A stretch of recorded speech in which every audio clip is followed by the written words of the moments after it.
Hello, everyone, and welcome back to The Advisor. Before we get started, I want to send a big thank you to Dr. Bradley Nelson for your sponsorship and also to iHeartRadio. Thank you so much for your support. And to our fans, our audience, and our listeners, we love you. We appreciate you. To continue helping us grow, please do not forget to hit that like and subscribe button. So I'm really, really excited to have Dr. Helen Stearns with us today. If any of you are out there and you're female and you may be going through some challenges, maybe you're in midlife, maybe you're in your 50s, maybe your period is wacky, maybe you're a man who's like, why is my wife like this? Then you need to listen to this episode. So today we're diving into a topic that so many women whisper about in the background but rarely get the clarity that they're looking for. And this is the topic of midlife and perimenopause. So, Dr. Helen Stearns is a doctor of nursing practice. She is a doctor of nursing practice whose life's work is helping women navigate this transition with science, with compassion, and with just raw honesty and truth. So, she's here to break down what is really happening in our physiology during these years, the symptoms, the shifts in our relationships, intimacy, mental health, and the overall functioning. And she's here to help us with some tools so we can not just survive, but really thrive. So we're talking hormone therapy, lifestyle modifications, and evidence-based treatment options that can truly change the game for women in this season of life. So this is going to be a powerful conversation, raw, real, and life-changing for a lot of women out there and men who are trying to understand this topic so much more. So it's so nice to have you here, Helen. Thanks for being here and just how are you doing? I'm doing great. And thank you so much for that introduction. I'm super excited to be here. And thank you for keeping it real, for keeping men included in this picture. I just keep laughing with my friends about, but really serious actually, about having like little perimenopause parties for partners, because it's just so important for them to understand and be able to support us through this. And yeah, I love talking about all of this. So just excited. Yeah, I'm so excited to have you here and to be speaking to our audience because I know I'm 40, well, 41, and I Mm. noticed a bunch of little things shifting a few years ago. And there was this one time when it was really becoming apparent that something was going on in my body when my former partner was eating something and the sound of the chewing and the way he was breathing it like enraged me and I'm like, oh my God, I could like kill you right now. And I literally ran upstairs and I put my headphones on and I like sat there and I'm like, what is happening to my body? Like this is Yes. not a normal response, you know? So yeah, what has inspired you to dedicate your life to this type of thing to help women in understanding perimenopause and menopause? Yeah, so there were a couple big life events. I graduated with my doctorate from, NP school. Nobody was hiring because all the clinics had a hiring freeze. And so I was just like on the computer, looking on Indeed and all these different sites, just trying to find somebody that would hire me because it was a really difficult time on the world scene and the job scene. And I finally just kind of by accident, though I really think it was the universe, just paving my future life path. I found an opening for a sexual medicine clinic, and I was like, "Oh, well, this at least sounds interesting, right? This is not really my specialty, but I was like, okay, I'm going to apply." And really, they really needed a nurse practitioner. And so we did like an interview that week. They hired me on the spot, and I immediately just jumped into the world of sexual medicine. It was treating men and women. Absolutely fascinating. And a large part of my population became the perimenopausal, postmenopausal women. And so I learned about hormones. They just don't teach us this in school. Hardly any of these aspects, I sexual was just going to pain say, and why do you think so many women feel so in the dark about this? And you just answered that because we're not yes. taught these things. No, I mean, really barely a word at all about it, and Ugh, certainly not so sexual frustrating. dysfunction. Yeah, yeah. It's super sad. I've gone through just the gamut of emotions with all of this, right? From rage that Making me women are being, furious. yeah, ignored, and medicine continues to be very misogynistic. Though, that is kind of swinging, in a different direction now, which I'm really excited about. But I started treating menopausal women, and they became like my happiest clients. They would call back for a follow-up after starting hormones. And I just remember like they would be like giggling on the phone. They would be just like, this has changed my life. Like I feel like a different person, and the excitement and the energy that would bring inside of me. And then one of my board certifications was adult geriatric primary care. And I really didn't want to lose my primary care skills. And so I kind of left the sexual medicine to pursue like more primary care. Um, when that position opened up and the world kind of opened up. And that again really pushed me in this direction because I was treating very geriatric women in their 80s, 90s, 100s, 70s even. And I was seeing the downstream effect of not treating women in midlife, right? I was seeing the dementia, the frailty, the broken bones, the urosepsis from, recurrent urinary tract infections. And it was devastating. And I was trying to change things and I was trying to treat women. And I don't want to say it's ever too late because it's never too late to help someone to even change your own life in different ways. But I became so crazy passionate about if I can treat these issues upstream, right? If I can treat, if I can help women prevent getting osteoporosis, if I can prevent them getting or help prevent them getting dementia or cardiovascular disease, right? I can help mitigate all of these chronic conditions. I can help women age with power. I'm just like so passionate about this. And so I just knew after a while it became this I don't know, this wave in my brain that just would not go away, that I needed to step into this field. And I never wanted to own my own practice. I never wanted to own my own business. I'm like, I don't have a business brain. I'm a practitioner. I love the science. I love people. Like, but as soon as I make that decision, I had so much joy and peace inside.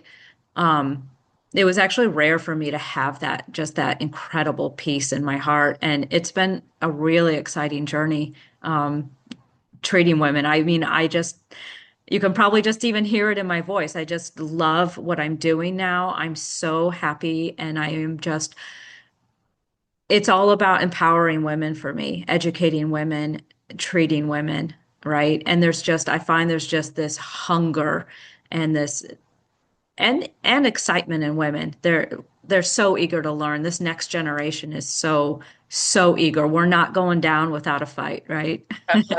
Women are so fascinating. We are so complex, and there's so many little intricacies to women that are so misunderstood, but the power that we hold is next to none. And I love when I'm Yes. hearing you speak about this topic, it's like your voice is clear and you're like just beaming. You're so lit up, and I could tell how passionate you are about this.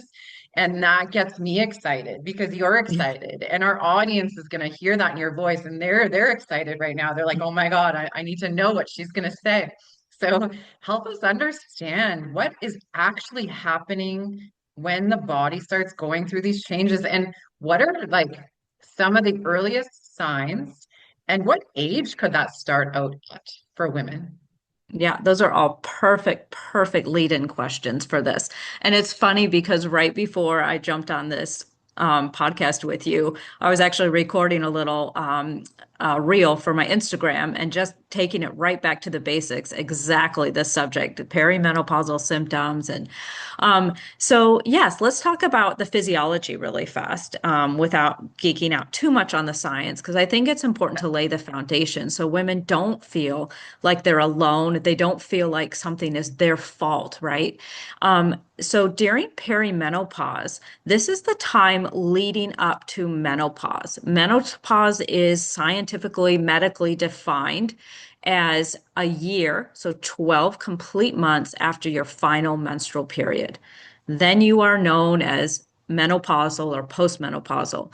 But perimenopause is a time that can last, generally speaking, 4 to 10 years on average. So for some women, it's less. For some women, it's even more. And that is nuts, right? That many women 10 during years. this, Wow. yes, during this time have never heard that of these symptoms or what's going on in their bodies. And especially the generation, like our parents' generation, never talked about it.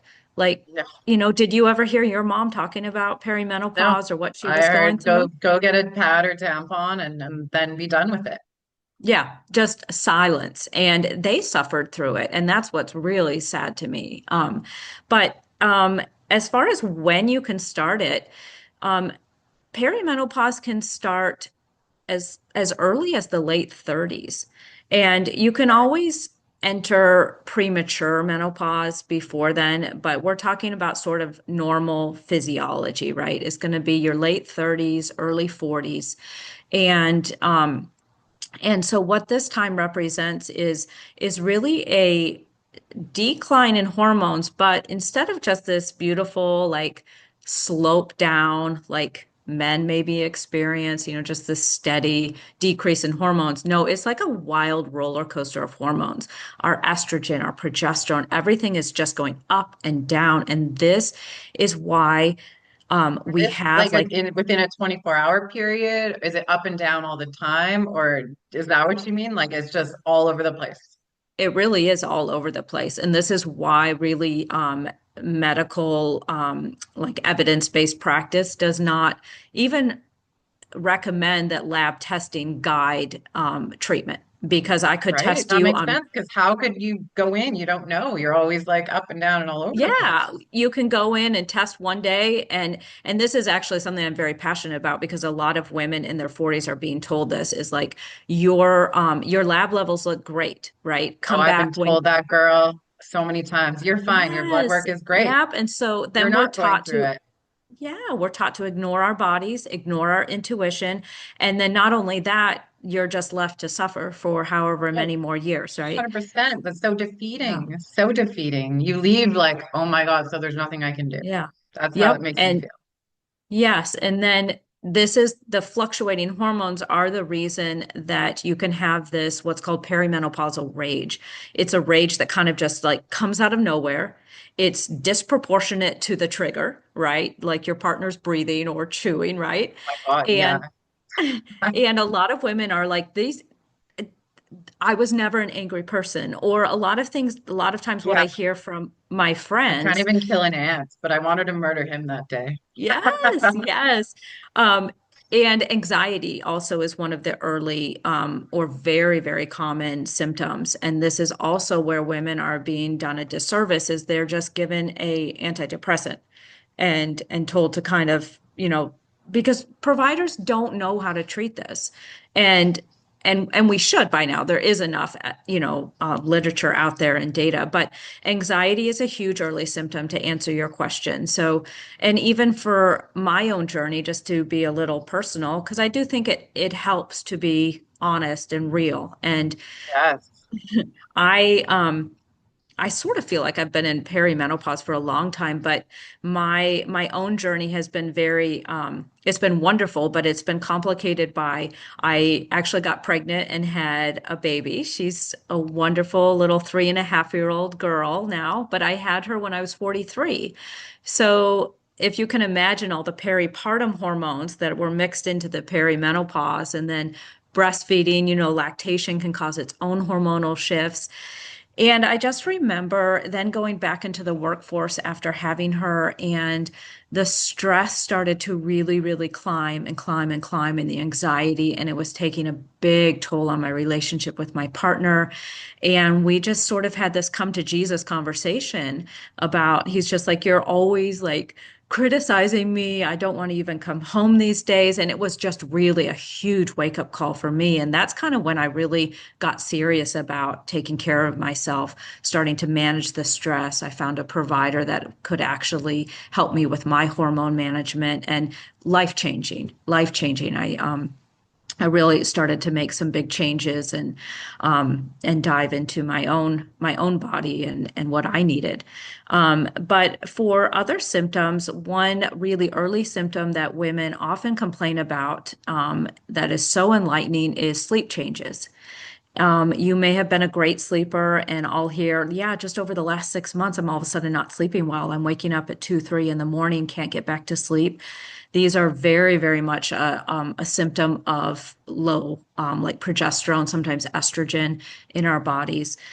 Other symptoms women are very tuned into, right? Because a lot of us are very just tuned into what our skin feels and looks like. You can start to develop dry skin, itchy skin, even weird just hives or rashes, itchy ears because we have estrogen receptors even in our ears. And, women complain about that. Another very distressing symptom is weight gain.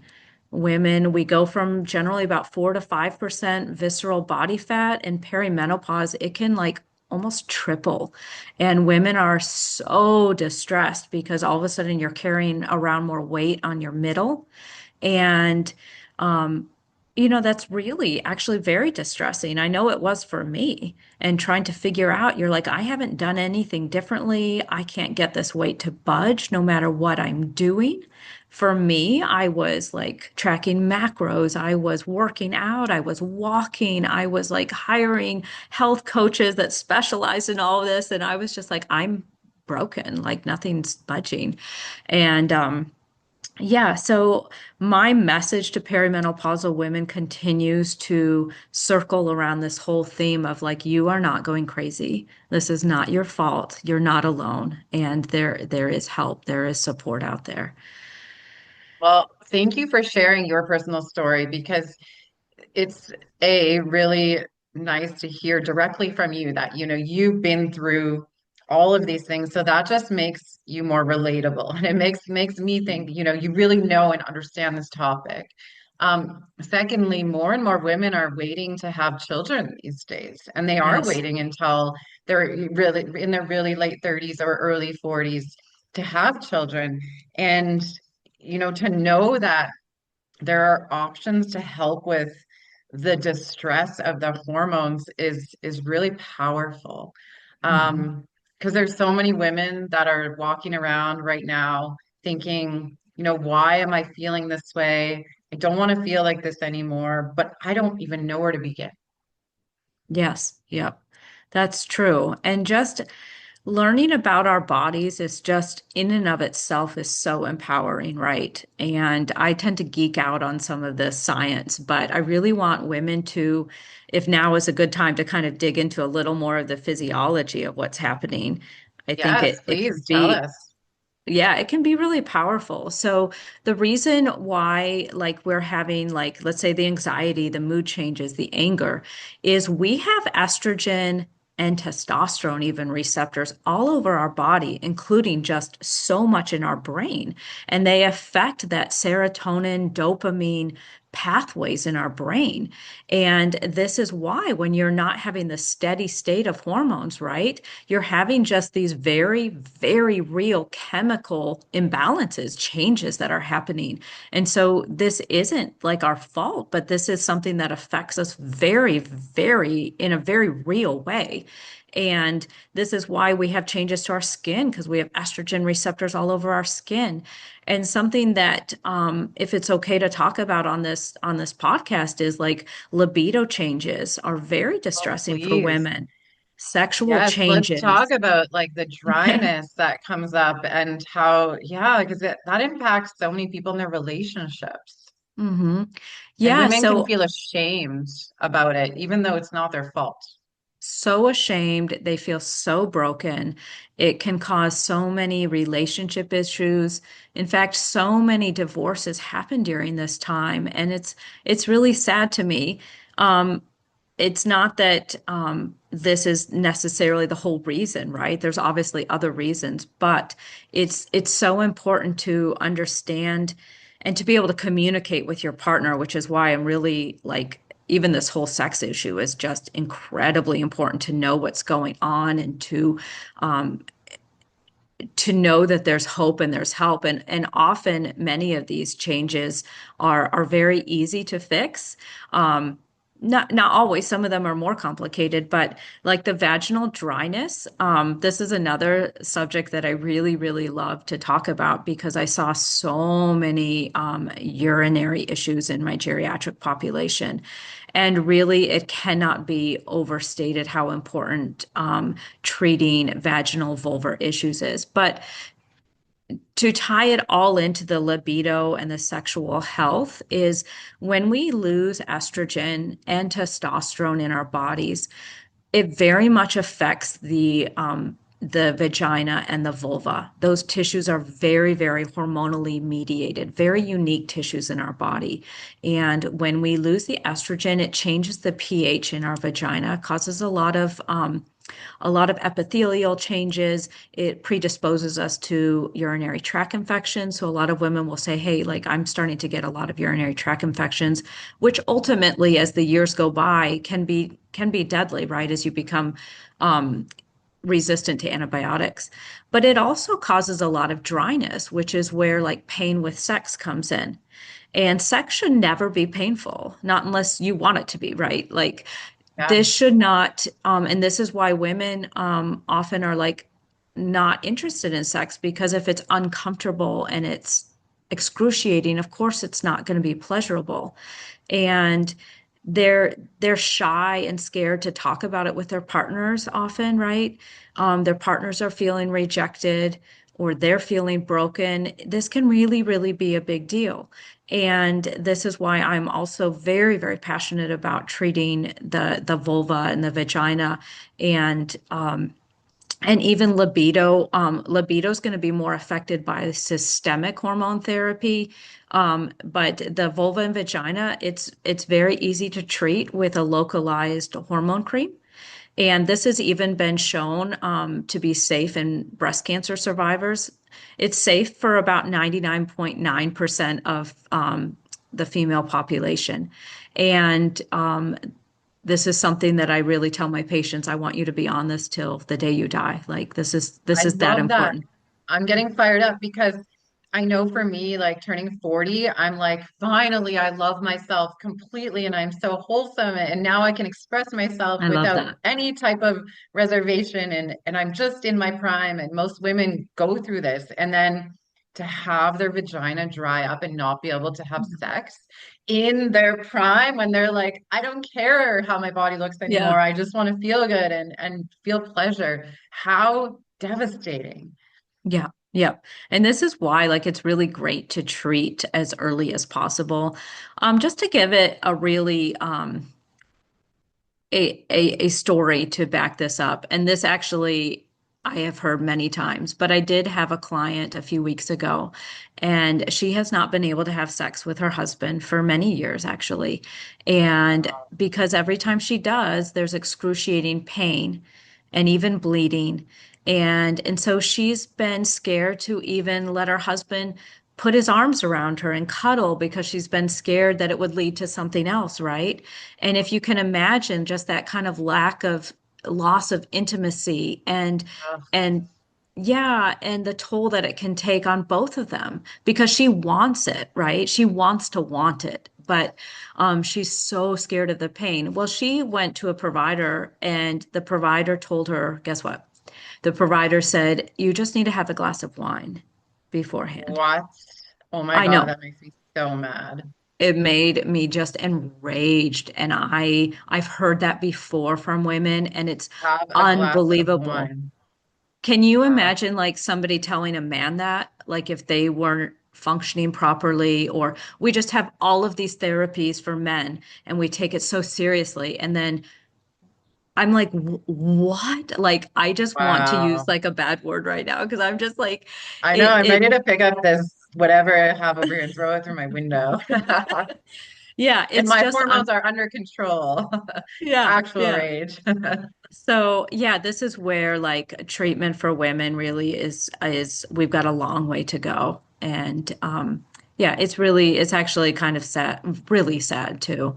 Um, but I put her on some treatment and we're seeing how it's going. And it's going to take a few weeks or a couple months, and hopefully we can really get her back to a place of intimacy and excitement and pleasure. And yeah. Wow. So I know you deal with a lot of hormone therapy and that's amazing to have that option. But for someone out there that, maybe would just benefit from some small lifestyle modifications, what are some small lifestyle modifications that can maybe help with some of these symptoms as well? Amazing question. Yep. Actually, this week I just did like I call them menopause parties, and I did a whole presentation on basically lifestyle. And I've really been geeking out over Dr. Vonda Wright's book, Unbreakable. That would be a fantastic link to put in the notes. She is an orthopedic surgeon who now has gotten on the perimenopausal menopause bandwagon for women and just empowering them. And she talks about the interplay of muscles and bones. And it's fascinating in how both of these are really hormonal master communicators. They're not just, bones are not just to hold us up. They talk to our brain and our muscles and our organs and our heart. And same with muscles, this back and forth. And I did a whole presentation on it. And so the lifestyle modifications, I can go into like kind of the four pillars, right? Number one is exercise. If you do nothing else, if you come away with nothing else from this lecture, how important or podcast, how important exercise is for us. It literally is like a longevity medicine. And I would tell a lot of my patients this. I would be like, this is important, as important as any prescription I'm writing for you. This is a prescription for you. I want you to start working out. So strength training for women is incredibly important. Heavy lifting, even just twice a week. And then, of course, your aerobics are going to be important for your bone health, keeping your body moving. So if I don't know if you want me to go into more detail with that, but definitely movement, movement, movement. So And just for clarity, so like I know for me, I've been having issues with my muscles and when I'm overusing them, so I can't really do heavy lifting right now. So for someone who maybe can't, like, why is heavy lifting important? I'm just curious. so heavy lifting is important because the muscle pull, the muscle pull on the bones is what keeps your bones strong. And we need our bones strong to be able to um, age healthily, right? Because as women, we can lose 20% of our bone mass during menopause transition. Wow. 20%. And if an older woman falls and breaks her hip, instantaneously, she has a 30% or more chance of dying within that year. And 50% of these women never make it home. So the more we can strengthen our bones and keep that calcium and minerals inside of our bones, the less chance we have of an early fracture. And so the heavy lifting, yes, I wouldn't say just go and do heavy lifting without training up to it, without incorporating flexibility and mobility for your joints, even hiring a trainer at least to like get you there safely. But I do think lifting is incredibly important, even if it's some kind of modified lifting and weight bearing against those bones. And then to build those muscle twitch fibers, very, very important, both the slow and the fast. Like building those fast twitch fibers are really important to like fall prevention later in life, or even now, if you just trip, like you want to be able to catch yourself, right? And but great question, right? Because there are a lot of women who have like back pain or joint pain, which is another actually big perimenopausal symptom that can a lot of times be helped with hormone therapy. But yeah, the strength training is really important as you Yeah. can do it safely for your body. Yeah. I know that's exactly why I'm having issues with the strength training and yoga is because of the lower back and shoulder issues. And I hear a lot of women talk about frozen shoulders. Mhm. Is that Yes. a menopause symptom as well, perimenopause? It is so common that the physical therapists have even just called it like the frozen 40 female shoulder. And it's Okay. because we have estrogen receptors all over our joints. And Mm, that is actually one of the most common symptoms touching that mine right just now. almost out of the blue. Yep. And so you mentioned the back pain, and I think it's worth bringing up that if you are having back pain in your 40s, to request a DEXA scan and find out what your bone density is.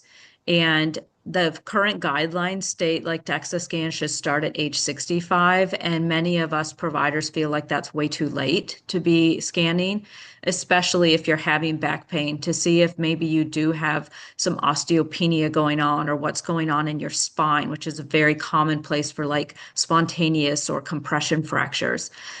So even just asking your provider to get that ordered, it's a good baseline test to find out where you are. Mm, that makes sense. So, what are some other lifestyle modifications? I know you said there were four pillars, so I think we covered one. Yeah, so nutrition, of course, is going to be huge, right? And I also love talking about this because I've been really tuning into and learning more as I can about the gut microbiome. And the microbiome is this just universe of bacteria, healthy bacteria inside of your gut. And when we feed this bacteria, um, in healthy ways, then it really is talking and nourishing our whole body. It's sending signals to our body, to our brain. There's a gut bone axis, there's a gut brain axis. The gut is actually called our second brain. And so I really love to work with my clients on lifestyle and nutrition being one of them. Plant diversity is huge. Um, Aiming for 30 different plant products a week, and it's really not as hard as Did you people say think. Like, 30? yeah, people are like, "Oh my God, I could never do that." I'm like, "No, you can. You probably just had like seven in your breakfast this morning. Like if you take like a bowl of, let's say, steel cut oats or something, and then you're throwing a little coconut and almonds and chia seeds and maybe a cut up apple, right? Like how many is that right there? Like five or six? And or some cinnamon, like spices and herbs count. Or if you're chopping up some salad, you're throwing radishes and carrots and cucumbers and tomatoes, and you've just got like five right there. Um, Right. and that's really actually very evidence-based for a very, very healthy gut is your plant diversity, whole grains, unprocessed foods. A lot of this is just very almost cliche sounding, but it's the truth. It's the foundation of what we really need for our bodies. The Mediterranean diet just continues to come up over and over as really the most reliable and healthy form of like eating, or I don't like to use the word diet, but um, other foundation is lifestyle. I like to include sleep under that. If you're not sleeping well, you're going to be very stressed. You're going to have higher cortisol levels. It's going to be almost impossible for you to lose any extra weight that you're trying to lose. You're going to be more on edge. And it's going to just cause chronic inflammation in your body, which is very, very harmful. And so I include sleep under that. Stress management, I really encourage people start a meditation practice, even if it's just like 2 minutes a day, and deep breathing exercises, getting outside on your lunch break, stepping away from the computer and taking a walk. That was huge for me. Huge. I was working with, my doctors and therapists, and that ended up being a big life change for me. And then social engagement. We women really, the science shows that we really need our female friendships for longevity. And actually, you live longer if you're going out regularly with your girlfriends and spending time with them. And I just love that. And then I'm I trying to love that you think. said that. You Yeah, know why I yeah. love that so much? Because there's this what's being delivered, like the message in the world right now is how independence is empowering, how you should be able to remove all attachments and be able to fully support yourself and not rely on anyone or anything else. But I don't buy into that because there is Not so at much all. power in numbers. And when you're in a community with a community of people that understand you, you feel rock solid, but there's this message being sent out that we should be able to look after all of our own needs on our No, and that's never been the way that cultures have lived, right? I think this is a very Western mindset, which I also am not a big fan of, right? Culturally, we lived in communities. Humans did, right? We cared for each other. There's a whole thing I could get into on why actually menopause happens, and it's called the grandmother hypothesis, where evolutionarily, our ovaries die or atrophy long before we die, right? And this is actually thought now to be very, very good for the community, for the families. You stop childbearing so you can then devote your energy to helping out with the community and raising your grandchildren. And it's actually a very, very empowering hypothesis. And yeah, I could go on for a while about all of this. I just love that you're also kind of like feeding off of this as well. It's so important. I just know I feel so energized when I spend time with other women and just talking and sharing and laughing and eating together, and so important. So important. So I guess a big question then is how can women really advocate for themselves? Like when their doctors or their partners or their people who don't understand say to them, go have a glass of wine and you'll be fine. Like, what are some things that women can do to advocate for themselves to get the care that they actually need, and what should they be asking for? Yes, so, so, so important. Thank you. And this is where the empowerment comes in, right? So first, if I were to address your listeners, is trust yourself. Again, I just say trust yourself, trust your body, your intuition. Do not settle for answers that you know deep inside yourself are not are not meeting your needs. If you know that you've changed, you know you need help, you know something's not right, keep seeking until you find the answers. And where to find those answers is a great question. There's some really wonderful resources out there. I don't know if like we could link anything in the show notes, but there are Yeah, wonderful menopause specialists out there. Even just like looking on the Menopause Society website, there's listed providers throughout the nation. So that can be a great place to start. There's also some wonderful books, podcasts such as this, and a lot of like providers that are now on Instagram. And of course, you want to curate your feed, right? Because there's a lot of misinformation out there as I was just well. gonna say, how do we weed out the bullshit? I know. And Know that that the that's influencers that are like, if you take this magic pill, your life is gonna be fantastic. Like the right. stuff that's not real. Yep. What I would really be careful is, and I don't want to generalize this because I think there are some wonderful, wonderful women out there who are trying to support women in perimenopause and menopause. But really, I think that it is important to find someone who is medically menopause certified, where you really understand what the evidence based practices are, and you're not spending hundreds of dollars on tests that you really don't need. Right? Spend Right. that money on finding a provider that can really help you, that can prescribe hormones for you. There's providers, there's people out there that, they'll give you a consult, but they're not licensed providers. So then you have to take that consult and then go find a provider that can actually give you what, that was recommended. So I would say start with some legitimate sites. I'm a big fan of Dr. Heather Hirsch. She's actually one of my mentors. I've taken like her provider course, but on her site, she actually has a nationwide listing of providers who are like menopause certified and following like the guidelines. And as far as like what to take to your doctor is, I do recommend really doing the research, even if you have to print out copies of studies or pages of books to bring to them, right? Because a lot of providers are scared of hormones. They're still following, guidelines from 20 years ago that are just not Yeah. legitimate, and a lot of fear with the providers as well, and they don't want to do harm. So they're really not up to date on the evidence. So a lot of times it's just being really advocating for yourself with saying like, this is what I want.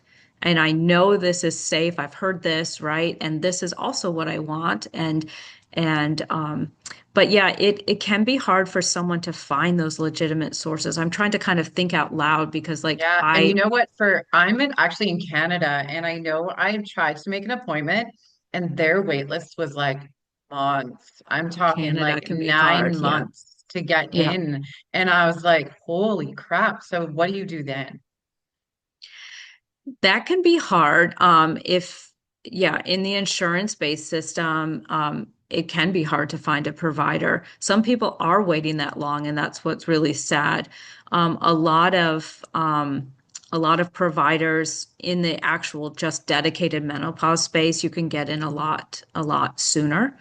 Mhm. Um, a lot of providers, such as myself, we are cash based, so we can Okay. provide like 60, 90-minute visits, right? And we're not under the constraints of insurance reimbursement. But I want to just encourage women like, um, you can often get super bills and you can submit them to your insurance company. I actually have a couple cash-based doctors myself, and I get almost complete reimbursement from my insurance companies. And of course, your providers can't guarantee that, but it's an avenue for to make things possibly more affordable. Um, but yeah, I would say just keep seeking, reaching out. Um, for those providers for that information in your area and start talking to women. Women, we're just great at talking to each other and sharing who we recommend. So, Yeah, yeah. we talk about everything. I just Yeah. love it so much. So we covered a lot on this episode, and it just there's so much more to talk about it. And perhaps you can come back and talk more about this another time. But for the Would love to. woman out there who is listening and she's overwhelmed by all this information, what is the very first step that she could take after she listens to this episode? I love that question because I think just creating a very simple roadmap is what so many women need, right? To just start laying that knowledge foundation to just build a little confidence and in yourself and learning about the hormones. So I would actually say, can I actually list a couple specific books on here? Please. Yes. Okay. Okay. So there is a book that was written by a journalist called Tamsin Fadal, and she actually interviewed about 40 menopause specialists because she was going through just perimenopause and going nuts. And she actually wrote a book called How to Menopause. And that would be a great place to start because it's written by a lay person for lay women. And it kind of is a good, like, just foundation. I think that Mary Claire Haver's book on menopause is very, very good. What's it called? Let me just quickly Google it because I think it's a wonderful book.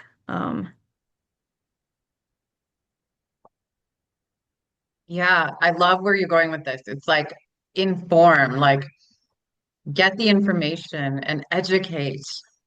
Yes. She wrote The New Menopause. And so that is, I think both of those books are just excellent places to start. There's another one that's a little more sciency for those who have a really that kind of mind, really, and you want to know those kind of things. It's called Estrogen Matters, and that's by a wonderful doctor named Dr. Avrum Blooming. And his wife went through breast cancer, and it changed their whole lives. And he got really passionate about this, and he co-wrote this book with another, I can't remember her name, but those are three really, really great places to start. And you can follow Dr. Mary Claire Haver on Instagram as well as Dr. Heather Hirsch. And really just following a couple of these physicians will kind of open, the And once you Instagram once you crack the door, algorithm. all of a Yes, sudden you're yes, like, whoa, a whole new yes. life. Yeah, but those are, I think, a couple really great places to start. Awesome. Thank you so much, Helen. And last question before we kind of wrap up and just some few final thoughts.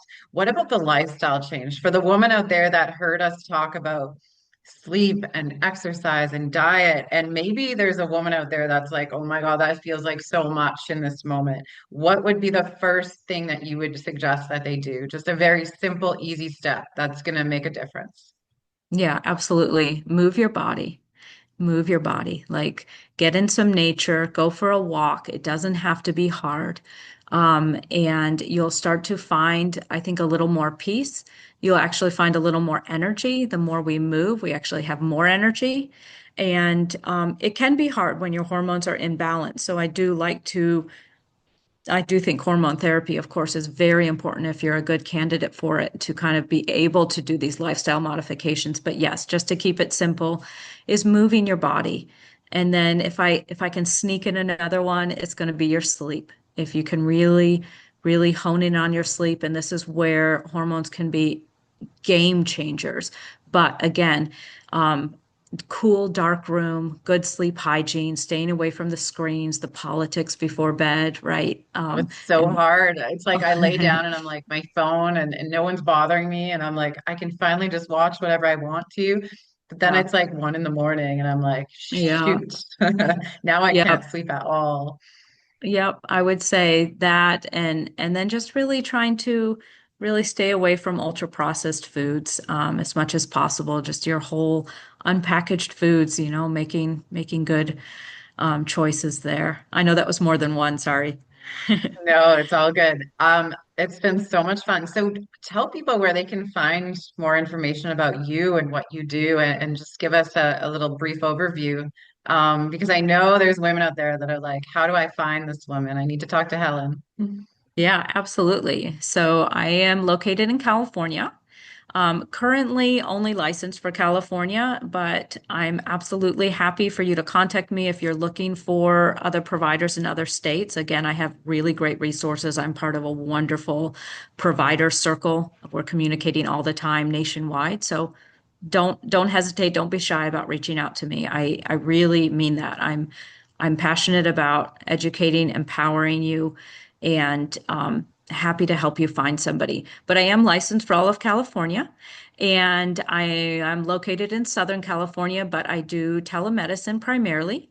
I also do local mobile home visits if that's what people want. I'm hoping at some point to have like a brick and mortar because I still do love the face to face, and I think sometimes vulvar exams and everything can be really appropriate for that. But you can find me on Instagram, Helen Stearns DNP, or that's also my website is helenstearnsdnp.com. And yeah, kind of all over social media and my website. Yeah. Beautiful. We're going to make sure that we have all those links for everyone in the show notes as well, so they have easy access to you. So, Helen, what are some final thoughts on today's topic? Um, so definitely, again, not to just keep saying over and over again, but listen to your body. I think that that's really important. If you're going through changes, whatever they may be, don't don't dismiss them because they could be hormone fluctuations.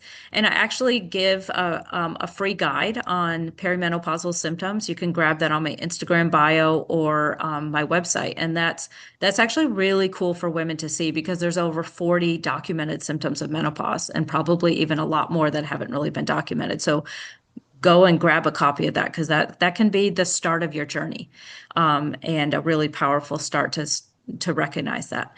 And also really educate yourself and start with the places that we just kind of talked about, reading and finding people, reliable people, and really educate yourself on hormones. Seek out people who are really educated on hormones and and then really taking care of your body during this time and giving it what it needs and honoring it. And also I always love to leave on a note of hope. Perimenopause, menopause is a time of change. It, but it's also a time of amazing growth and power. And there's so much I could say about this. Like our brains are changing, and so many women become really creative during this time. They start their own companies. There's just an incredible amount of power and growth, and it's exciting. So really change your mindset to not regretting aging or the time that's passing, but to really just embrace coming into your own. Mm, thank you so much. What an impactful episode. This last hour has been just incredibly empowering for women and for men. Because like we Yeah. discussed, Yeah. it's so important for men to understand that this is real. And for women, I know my group of friends is always like, I have 1 week out of the month where I feel like I can rule the world, and then it just Yes. slowly starts going downhill. But I love Yeah. how you kind of flip that script and you're like, get the information and use these years as the best yet, because I feel like the best is yet to come. I truly believe that as well. Yes, I believe that too. It is. I have some friends I just went out for dinner with, and they're like, I can't wait till I turn 50. Like, I'm just looking forward to it. Oh So, my gosh, thank you so much for the work you do, and thank you so much for being here today and for sharing with us and sharing with us some deep, deep parts of you. It's amazing. yeah, thank you so much for having me. This has been really meaningful, and I really appreciate it. I've had a great time talking to you and to your listeners, and I hope this really helps a lot of women. So, Yes, I know it well. I know it helped me. I know we got some heated moments there, but it was in the best way possible. yes, So let's keep making the definitely. difference and spreading the word. And to our audience, do not suffer. If you're going through anything, if you're feeling any sort of out of sorts, you don't have to suffer. Get in touch with someone. Read the books that Helen has recommended. Hormones are a real thing. Our bodies are so intricately made. But the beauty is there's so much out there now that can help you get through it and live a really, really fulfilling life without the struggles, without the brain fog, without the 3 a.m. chip snack, coffee crazing, energy breaking, all the stuff that we do to ourselves. We don't have to do that. So go reach out and get some help. And again, please do not forget to like and subscribe so we can continue bringing on amazing guests like we had today. All right. Take care, everyone. Bye.